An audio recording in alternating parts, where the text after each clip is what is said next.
Emberfall, the Dragon's Pact. Chapter 1. The Mark. Kale ran through the emberwood, boots skimming roots and moss as he kept low. The sun was sinking, bleeding orange light through the redwoods, and the forest whispered with the breath of old magic. Kale was a scout, barely 17, orphaned by the last raid, and tonight was just another mission.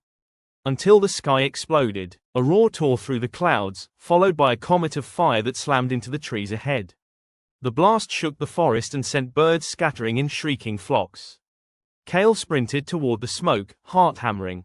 He wasn't sure why. Curiosity, destiny, stupidity. He found it in a clearing, a dragon. Massive wings torn and smoking, silver blue scales dulled with blood. But it wasn't dead. Its eyes opened, brilliant, burning, intelligent. Kale stepped forward, and suddenly, his arm flared with light. A sigil, ancient and glowing red, burned on his forearm. The dragon froze. Then, before his eyes, the beast shimmered and shrank. Where the dragon had been stood a woman, tall, wild, fierce-eyed. She held out her hand. "Who are you?" she demanded. Kale couldn't answer. His mouth was dry. His world had just changed. Chapter 2. The Dragonborn. Her name was Nira, and she didn't trust him. As they moved through the forest, Nira watched him like a hawk. "That mark," she said finally, "is a dragon rune. It's not supposed to exist anymore." Kale showed her the sigil again. "I've had it since I was a kid. Burned in after a fever." Nira frowned. "You're Dragonborn." They found shelter in the Grove of Thorn, an ancient faun with twisting horns and a deep love of riddles. His grove smelled of moss and honeyed roots. He examined Kale, sniffed the air, and nodded slowly. "The old blood stirs," he murmured. "Dragonborn, a bridge between worlds." Kale blinked. "Bridge to what?" Thorn raised a knotted hand toward the sky.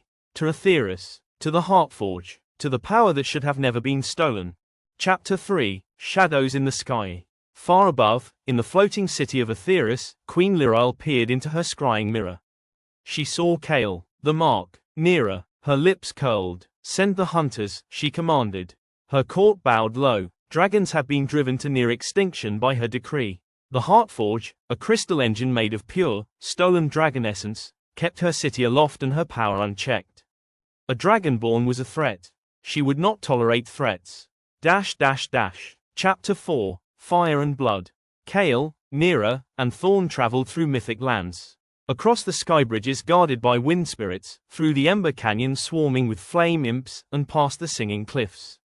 In the Temple of Embers, Kale faced his trial. Fire surrounded him. Visions danced, his parents, the night they died, his fear, his anger. But he walked through the flames, unburned. He emerged with his power awakened, fire at his fingertips, and a heart kindled with purpose.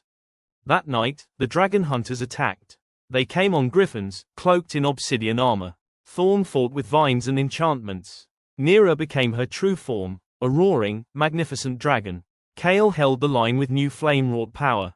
They won, barely, but Thorn was wounded, and the path to Aetheris was now clear. Chapter 6. The Pact. The battle raged across the Sky Palace. Lyrile unleashed corrupted magic. Nira fought her in dragon form while Kale held off the guard. Thorn, barely standing, cast one final spell to weaken the Queen's shield. Kale and Nira combined their strength, his dragonborn fire and her true flame. Together, they lit the Heartforge with pure magic, burning away the corruption. Lyrile screamed as the power turned against her. She crumbled into ash, her crown falling to the stone. The Heartforge dimmed, and then reawakened, pulsing with new life.